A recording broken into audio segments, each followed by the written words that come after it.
As we roll into our final video in our in-depth social media hack series, we are shifting the focus away from teaching our team strategies. Instead, we are going to shine the spotlight on other small businesses. These businesses that continue to turn our head when it comes to online posts. As lifelong learners at heart, Kate & Company is always collaborating with others in search of new ideas and inspiration. It's through these meaningful conversations and connections that we all grow, we learn, and perfect our practice. With this said, we are saddling up with 6 Northern California businesses to pull back the curtain on a unique collection of best practices and social wins. Each digital savvy owner will be asked to share their thoughts on the social world, toss up a tip or two, and share a juicy piece of digital advance. Hold on to your keyboards, folks. This session is going to be great.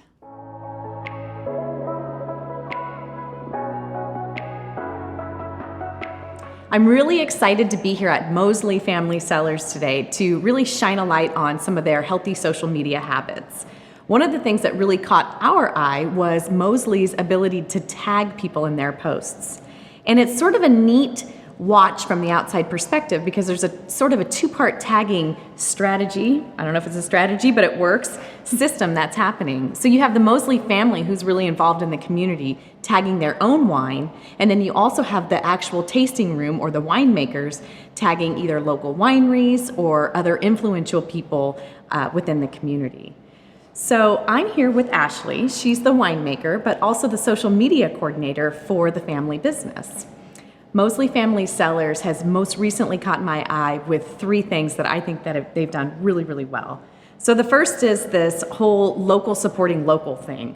It's not uncommon for Mosley to be tagging Bernsini wines or some of the other local wineries that are actually out in the community. The second is Mimi Mosley tagging the cellar and tagging some of the other people that she's out and about delivering wine to. And speaking of being out and about, there's some creative things that the team has done through social media, like the Winebulance.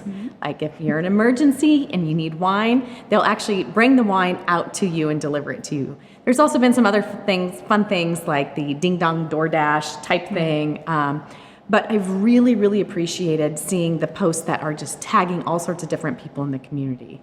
And I just think there's some brilliance there. So if you are comfortable, would you please share with other small businesses in our community, maybe why you guys are taking that strategic approach, and maybe 3 things that small businesses could do to, take advantage of that tagging status. Yeah, so I mean, obviously we have our who, we are Mosley Family Cellars. We have our what, we make wine.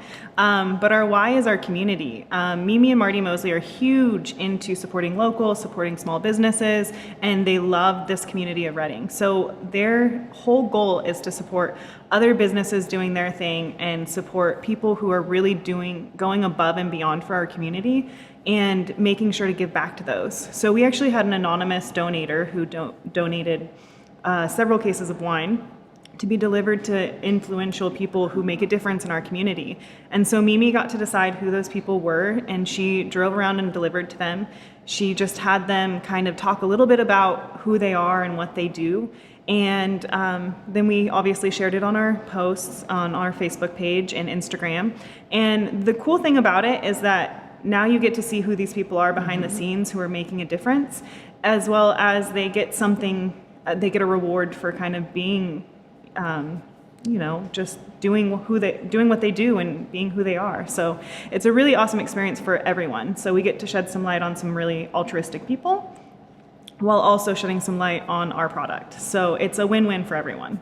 See, I love that. What we're hearing here is the strategy is actually based on their why. And so we talked about that early on in this video series about being crystal clear with your message.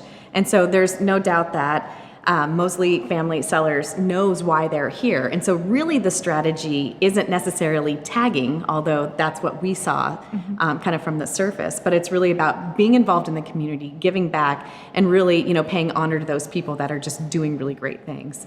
And those people that are doing really great things are helping strengthen your brand in return. So absolutely, what a great synergistic relationship. It's been great for us, having them continue to support us and having their faces out there and them continuing to get their support. So really, it is extremely synergetic, and it wasn't anything that we planned. It was just something that happened naturally. That's fantastic. So I don't want to change my mind as to why we're here interviewing Ashley today. Tagging is an incredibly important piece of your content because it does allow you to really reach those other networks and those other groups of people. It's sort of that pebble in the pond theory where all those ripples meet all those different audiences.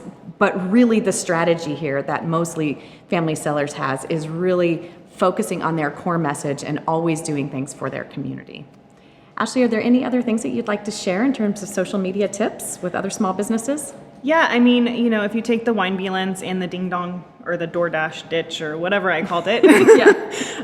So I just try to create messages that are relatable, maybe messages that trigger memories for people, or that it can be interactive. So like if you are ordering wine for your friends and we're just delivering it on their door, ringing their doorbell and leaving, I mean, now your friend is like, wait, who delivered this to me? And that brings on a whole nother conversation. So we try to create something fun. We try to create interactive, and we want to know our customers. So we want to have conversations with them and create experiences. Awesome. If they can't come into the tasting room, we have to do that online. So the wine Beelance has been all over town. I wish we had created that term. Unfortunately, it's something that we've all heard of, but we just took advantage of it, and we really love that term. And we're actually ordering some stickers for Mimi's car, so it really will be a wine Beelance after this. Well, I don't care if you create it or not. It's really awesome. We appreciate it very much. So again, a big shout out to Ashley and her extended team and the entire community for supporting just all the great things that our community has. And really the key takeaways from our conversation here is being crystal clear with your why and entwining that into the conversations that you're having on social media. Don't be afraid to tag people, especially people who have big audiences. And then finally, create engaging activities on your social media platforms to get people to really participate with you, even if it is just, behind the screen. So thank you so much for taking the time. We really, really appreciate it. Yeah, thank you for coming here and joining us.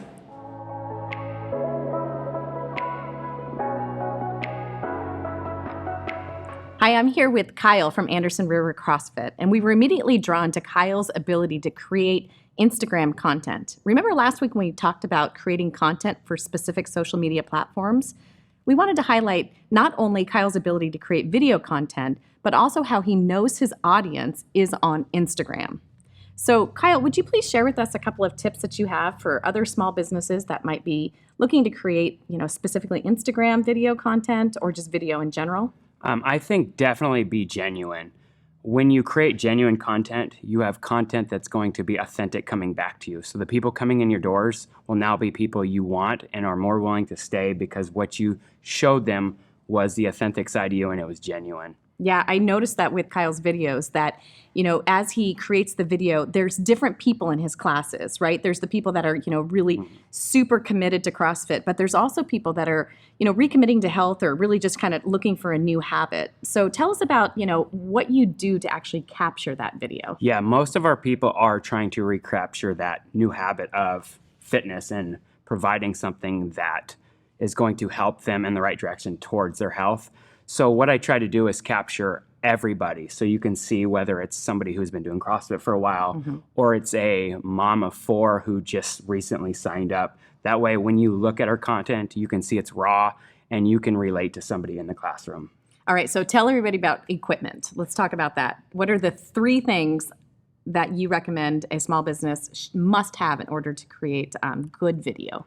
I think just basically you have to have a basic camera, a basic editing program, which you can download for cheap. Some of them are even free, and people to actually record. Oh, that's good. That's awesome. Well, I really appreciate you sharing that with us. What are some of the other maybe Instagram posting tips that you can share with small businesses? I would say definitely make your material raw. With so much selfie-driven, filter-driven, not really authentic, genuine posts, if you give them raw material, that's very vulnerable, and people can relate to vulnerability because that shows kind of a strength and a courage, and people will want a part of something that they can see is authentic. Yeah, and so I love that you keep using the word authentic, especially with your audience. So going back to the very beginning, we talked about really, really knowing your audience. And walking into a fitness class for your first time is a vulnerable feeling. Very. So making sure that you don't have super polished video and all the high-tech equipment, but really just delivering, whether it's a camera phone or, maybe something slightly upgraded. Exactly. You don't have to have all the top line equipment to get across the message that this is what we do, this is who we are, and we are for everybody. As long as it captures the moment and shows people that they're capable, then you're getting out to an audience exactly what you want for them. That's great. And maybe just share maybe like a time commitment, because I always feel like when creating a video, it's going to be this daunting task. So how do you run your business and also create the videos? Well, during the downtime, which we have during the middle of the day because there's no classes during the middle of the day, that's when I started. I just took basic clips, put them together, set up the camera, recorded it, and cut and pasted. And from there, I watched professionals do it and slowly advanced to more high-tech cut scenes and things like that.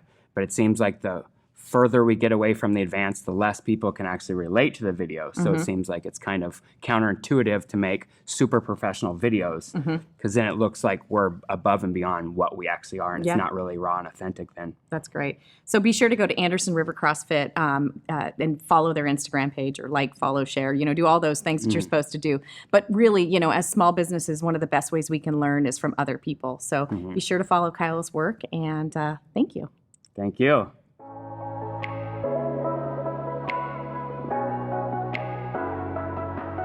Hi there, I'm here with Hannah Wing. She owns Wing Studios in Chico. Wing Studios is a luxury salon offering everything from lash extensions to microblading and amazing hairstyles, full transformation. When we were first looking for a business to highlight for a specific content, we immediately fell in love with Wing Studios' ability to take amazing before and after shots of their clients. We saw some amazing shots of clients who had come in with their hair a complete mess and left looking just absolutely amazing. One of my most favorites was a blonding. You did this amazing platinum in like one setting. Thank you. This woman came in with like dark, kind of mousy brown hair, and she left full platinum. It was absolutely amazing. But what above and beyond your ability to do that, what I loved most was actually her photos. The photos were incredible. So I invited Hannah to share with us and some other small businesses in the region about what you can do, maybe some tips or tricks on what you can do to kind of teach businesses how to take really good before and after, and just photos kind of in general. I love that, and thank you so much for choosing me. I feel so honored about that. One of the things that I really focus on is outdoor lighting. If you can, above all, take outdoor lighting, you want to take it in indirect lighting, though. You do not want to take it directly in the sun. That gives you a completely different blonde. Like for me, it gives you a completely different blonde than what I'm actually looking at. So you want indirect light in the shade. What I also have is an indoor photo area, because what I was realizing is after 3 p.m., I was not getting those shots anymore. And I do these huge transformations that last between 4 and 6 hours. So instead of maximum clientele, I don't have that. What I have is 2 key appointments to showcase all of my work. Okay, so one of the ways that you can make your client look natural in a photo, you always want them laughing. So you're going to, wherever their part is, typically is their most natural side. So you're going to have a hand on your hip and out, and you're always going to want to be laughing. You're going to be leaning in and pointing out. You want to keep aware of where your chin is. You're not going to want it too low, but you're also not going to want it too high. So by like leaning and being back and relax and trying to laugh through your photos will make a more natural smile. Awesome. So I take multiple photos of what I'm doing through every stage, and I'm making sure to make time in my appointment to document that on social media. That's awesome. So a few quick summary tips here. One, outdoor lighting is always best. And she talked about indirect light and also being in the shade. And when that's not an option, be sure to invest in an area within your business to be able to set up, maybe a backdrop. And she mentioned a ring light. We'll actually drop into the comments here some ring lights that we love, but the big ring lights that actually give you some really nice, bright, clean lights. I also love that she's spending time proactively taking photos throughout those appointments so that she can really share the journey. So Hannah, thank you so much. We really appreciate it, and congratulations for just being such an amazing artist. Thank you so much. I really appreciate it. Yeah, you bet.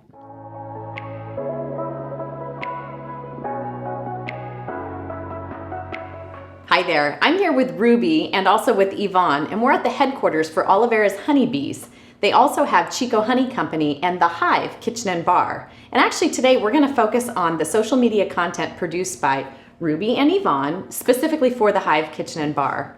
So it was not a difficult decision to choose The Hive Kitchen and Bar to showcase in this social media content series. They are killing it in terms of content. And there's a couple of things that I think they do particularly well. The first is food photography. Food photos are not easy. Literally, when you create a food plate, it literally starts dying in front of you. So there's all sorts of different tips and tricks that I'm sure they're going to share with us today as to how they actually capture those great shots. The other thing that I absolutely love is the way that they name or they post or they write about their food descriptions. It's not uncommon to see some of the copies say, this is a B-licious meal, or it's buzzing with, or may be, B-E-E, get it? I just absolutely love the creativity of taking the brand, incorporating it with their actual products. So again, Yvonne and Ruby, it was not at all a difficult decision to showcase your work. So if you will, if you can share a couple of tips and tricks with other small businesses as to maybe how you capture food photography, some of that cool branding character, and just any other things you'd like to share with, other small businesses. Well, one of the things that we do with social media, and I think it's really important, is just capturing your audience and communicating with your community at large. And you can do that. It's so easy because it's daily. I mean, it's at the minute. But also our vision and our look is intentional. It is something that we do because we are a bee company, but we have 3 different divisions. So you have to be able to speak to all 3 divisions in a way that is relative to what you do, but also is friendly and clever, because that's what engages people to your brand. Ruby's done an amazing job on photography. So, and I know she's got some little tricks up her sleeve. So photography is so important. There's tones you have to get, just right. There are, you break your grid up into thirds a lot of times. So there's little tricks that you can use in order to get just the right shot. And food shots are really difficult. Food shots are probably the most difficult.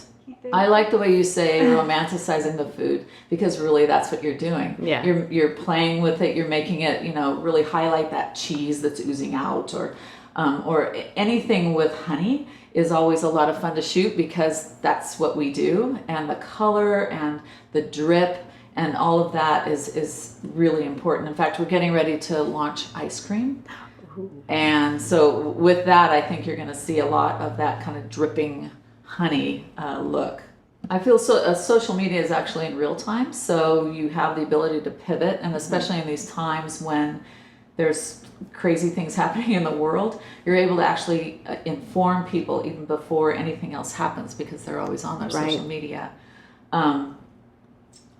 With the food, back to the food, I think another thing that we really look at is elements for your brand.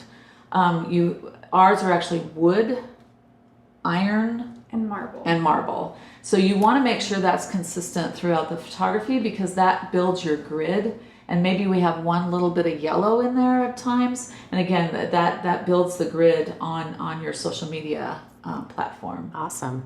So I love that. I love that we're, really taking those brand elements and incorporating into each of the shots. So the wood, the iron, and the marble with pops of yellow. So tell me a little bit about how you actually take that shot, because I see it, a plated food image. Mm-hmm. And now that you say that, I definitely see those elements in there. So walk me through from the time the plate comes out to the time that you're finished with that image. So as soon as the plate comes out, I look at it and I just want to see that the portions of, not quite the portions, but the spacing between the food is right. I move it around. I'm not afraid to touch it and all of that. And earlier you actually talked about romanticizing the food. So touching it is an element of that. Yeah. Tell me a little bit more about that. So I feel like when you romanticize something, you make people want that product or want that. So it helps with evoking the emotion. Yes. Yeah, and that's super evident when you look at the photos. In fact, I encourage you to go to their Facebook and Instagram pages and really just hone in on those photos, because you're going to now see the grid work that Yvonne talked about, bringing in some of those elements of the brand, and the fact that Ruby's not afraid to make sure, a chef might plate the food, but it might be plated well for someone who's eating it, but not necessarily for the photographer or for that angle that you need. So any other tricks? I mean, do you spray it with water? Do you do anything that makes it look so fresh and alive? I think just taking the pictures as soon as the food comes out really helps. The natural light, I've tried overhead artificial lights, and it doesn't give me the same quality of picture. So I've just learned that I have to, throughout the seasons, I pick different times of the day where I take pictures. I find the perfect lighting and I just shoot there. I try to be as quick as possible. Yeah. Quick but perfect. And natural lighting. So now let's talk a little bit about how you actually write your post content, because quite frankly, I was really torn between whether to showcase just the food images or the actual post content, because it's so creative. So I suspect that has something to do with the brand and the intention, but maybe you guys can share a little bit more with us about that. Yvonne helps a lot. I think we both have a little bit of cheesiness in her Definitely. self, so we go very cheesy, then we kind of scale it back, and it kind of is a happy medium of a fun feel, but also informative. Yep. And educated. Yes, educational. Some of my favorites are Hive Made. They use that with just such a great balance. So Hive Made desserts or Hive Made cocktails. Red, white, and barbecue I thought was really great. I'm trying to think of a couple of other fun. The ability to play with the word bee is really just a ton of fun. So Also, our tag is "Hello, Honey," so we use Yes. that a lot as well. Yes. it's again welcoming but fun. that's great. Same time. That's great. Yeah. So any final tips or tricks on content and copywriting, so to speak, that you could offer to other small businesses?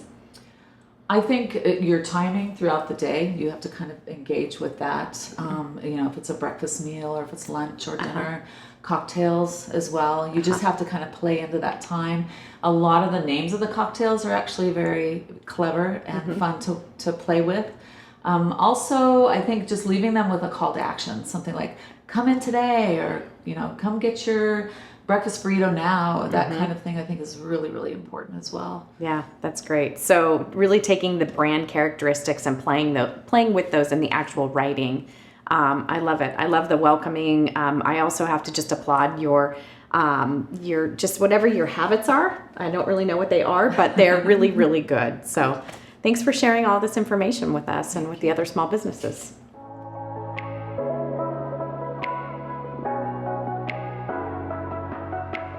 When we were looking for a business to showcase as part of our social media hacks, we wanted to specifically target a hospitality or lodging business. It didn't take us long at all to decide on Mill Creek Resort. Mill Creek Resort is actually located in the little town of Mill Creek, right at the base of Lassen National Volcanic Park. Happens to be one of my most favorite places on this earth. So thank you, Jillian and Joseph, for agreeing to share some social media hacks with us. One of the things that I was most drawn to when looking and sort of being a follower, maybe even a little bit of a stalker of their Instagram and Facebook pages, was their ability to create emotional content, nostalgic content. You can literally smell the campfire or taste the s'more through their posts. Food posts, family posts, retro cabins. It just really made you kind of long to jump in a VW bus and drive up and just camp for the weekend. So I'm really excited to be here with you guys, and I was just wondering if you could share a little bit maybe of your story and how you really kind of arrived at the intentional content around, I don't know, is nostalgia the right word? Yeah, certainly. Definitely, All right. yeah. Joe and I met a handful of years ago, and when we kind of put our minds together of like, what do you want to do with your life? It was, we want to live in the woods, and we want to do something that is meaningful to people, you know? And for us, coming across Mill Creek Resort was like a dream come true. Absolutely. Yeah.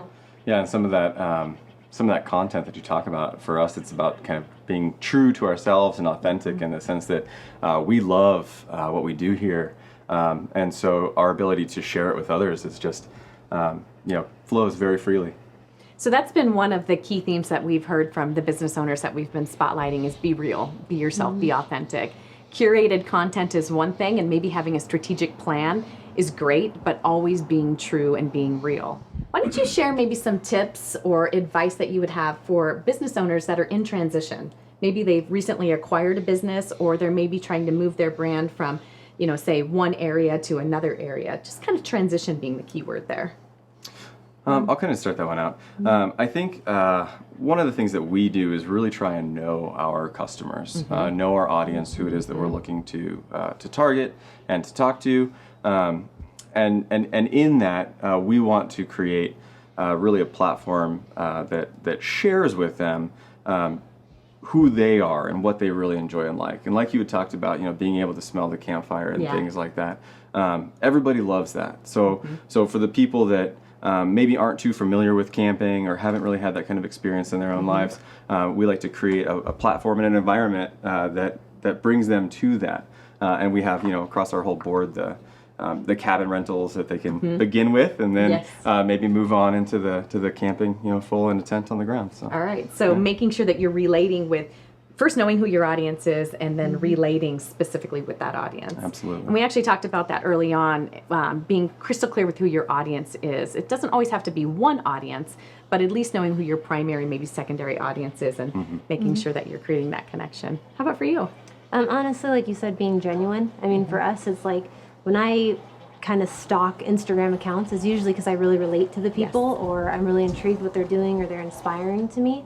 So sometimes when I think of a post, I'm like, how am I going to inspire someone to maybe get out in nature? Or how am I going to inspire someone to come out and camp, who really, really need to camp, that need to get back in touch, or bring their kids out to camp. Yeah. So that's a big thing for us, is we want people to come out and no, nature is here, Lassen Park is here, and you got to come see it to fall in love with it. We know they need this in their lives. Yeah. Definitely. Oh, that's awesome. Yeah, that's absolutely. very cool. All right, so know your audience. That's definitely a key piece. Be real and be authentic. And you talked about definitely anchoring to things around your area. What else can you share with us about creating these, real posts? I would think that one of the big things that's important to us is community, and really growing the community. We engage with our clients, and as cliche as it sounds sometimes, that people show up as strangers and leave as friends. Yeah, love it. It's very much true. We have a great little network of people that are around us, and really just engaging that community, not only just literally in your community, close and abroad, but really in social media. One of the things that we kind of joke about and talk about is that we post on Instagram and on Facebook, and that's incredibly helpful for us, but we get a lot of questions that we can't field and answer on our own. We find that a lot of our community winds up answering a lot of those questions for others for us. So really trying to encourage and foster that is hugely important. I love that. That's great. So Mill Creek Resort, be sure to follow them on Instagram and Facebook. And any other social platforms? Those are kind of your two. Those are our main, Yeah, those are the best. Those are the best, Yeah. maybe.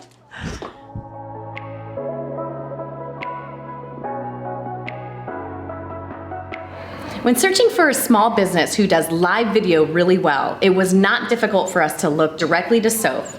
Soph owns Wink, a downtown boutique in Red Bluff, California. Soph, will you tell us a little bit about your social media strategy in general, and then also specifically what you do for your live videos? Wow. Okay. So I think the first thing I would do is just jump right into it. It's getting out of your head and just getting on live and trying it. That's probably the first obstacle. The second thing I would do is concentrate on a structure that you're comfortable with, and what you're talking about you're comfortable with. So something you love, something you're passionate about. That way you're not uncomfortable in front of the camera, and you can just kind of roll with it.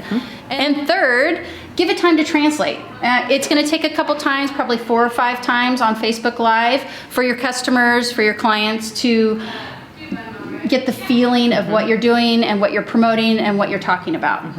So basically what I heard Sophie say is the very first thing is just start. And that's really been the theme of this entire social media series. Start somewhere. So just like we asked you in the beginning to create a plan and then start your plan, Same thing with live videos. Absolutely. Just start. I love how you also said pick a topic that you're confident about, because when you're in front of the camera, weird things happen. So if you kind of have a little bit of a structure or you're something you're confident about, things just start to flow.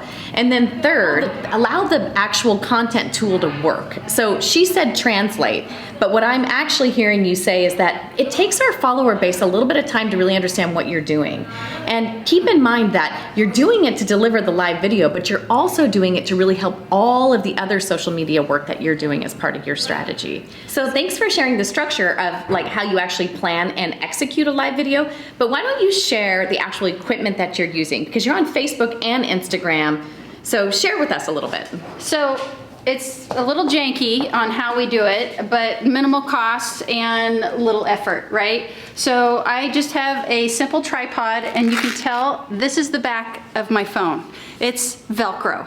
So one is Facebook and one is Instagram, and we just go live and we roll with it. It's what works and super easy. Yeah, we talked about literally everything you need to do with your social media content development can be done on this phone. And if you happen to have a spare, you can do both at the same time. And I love this. This is a clothes rack for all those boutique owners out here.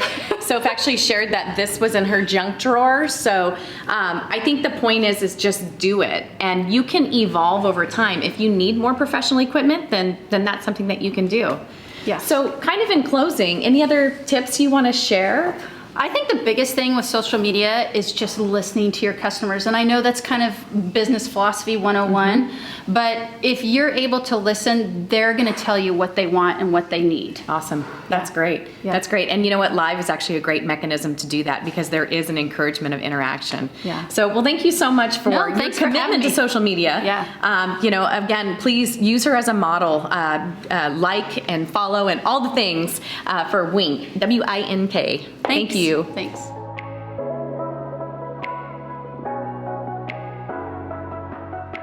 Was that a powerful collection of small business goodness or what? We want to express our sincere appreciation for all the businesses that took the time to connect with us on this piece of online marketing puzzle. It's truly empowering to see businesses just like you and me slaying the social world. It is achievable. You simply have to find your groove. And we give you permission to struggle, try things on for size, and misstep along the way. Both digital newbies and social powerhouses hit a wall on occasion. It's our failures that help us become great. So now is the time. Let go of the dock and dive in. What do you really have to lose? Strike that. Maybe the real question is what do you have to gain? Thank you for choosing to take this social media exploration with us. Here at Kate & Company, we believe that the ultimate success hides in collaboration. Sharing our proven practices with you has been the most rewarding process. There's just something about locking arms with fellow small business owners that adds an added value to your work. If you don't already, we invite you to follow us on Facebook, Instagram, and online at katecollab.com. We will continue to offer invaluable resources to support your marketing journey. If you're looking for more personalized support or consulting, our team can help. From one-on-one coaching and ready-made social plans to guided practice and overall brand design, we are always eager to offer more. Cruise our website to view all of our services and simply reach out via email to schedule your free discovery session.